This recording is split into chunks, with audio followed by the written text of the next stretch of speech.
battles the rebels may have won in Louisiana, elsewhere the war had already been lost. On April 9, 1865, a year to the day after the Battle of Pleasant Hill, General Robert E. Lee surrendered his army in Virginia. Like a tumble of dominoes, the rest of the Confederate forces soon followed suit. Finally, America's most terrible war had come to an end. It is impossible for me to describe the emotions of my heart at the sight of these parts of the country. Soon, I was in my dear wife's arms, and the happiness I enjoyed at this moment surpassed all conception.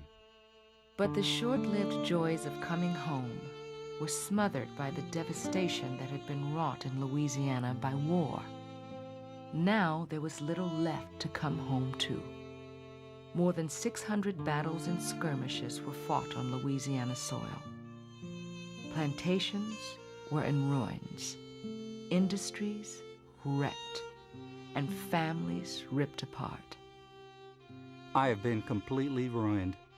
My land, the only thing remaining, is totally valueless, and every source of revenue completely dried up. When the Civil War started in 1861, Louisiana was first in the South in per capita wealth. At the end of the war, it's last in the South in per capita wealth. Roughly 1/3 of Louisiana's economy is done away with when the slaves are freed. Worse than the economic losses was the toll taken in human lives. The numbers stagger today's imagination. I've done some rough statistics that indicate that if Americans today, with present-day population, suffered fatalities in proportion to that population equal to that suffered by the white South, it'd be something over 13 million. Can you imagine the feelings of Americans today at suffering fatalities like, on that scope? It's our war. It took place right here.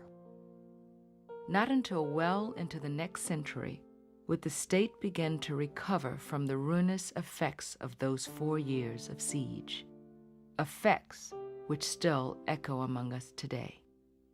But even amid the ashes of war, there kindled faint new hopes for the future. I have not yet met a man who does not acknowledge and feel that the questions of secession and slavery are finally and irretrievably settled, and the feeling for a lasting peace and union is general and genuine.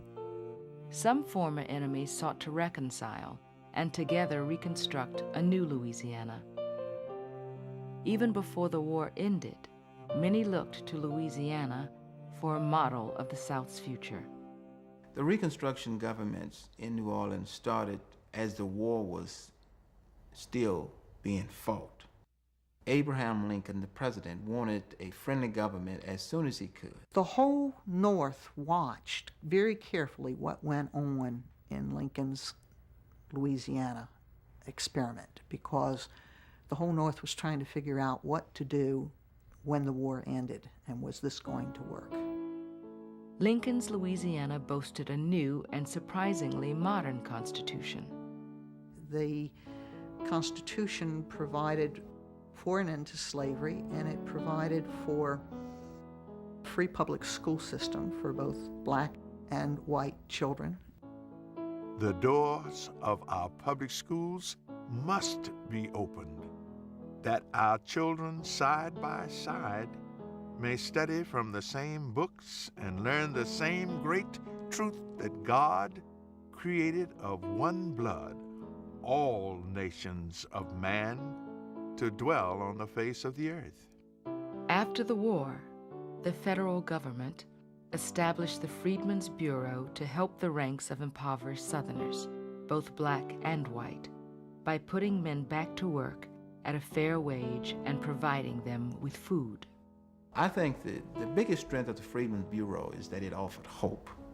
It gave blacks the illusion of the possibility that things would change. It said to blacks that there's a change in the whole landscape of what would be permitted.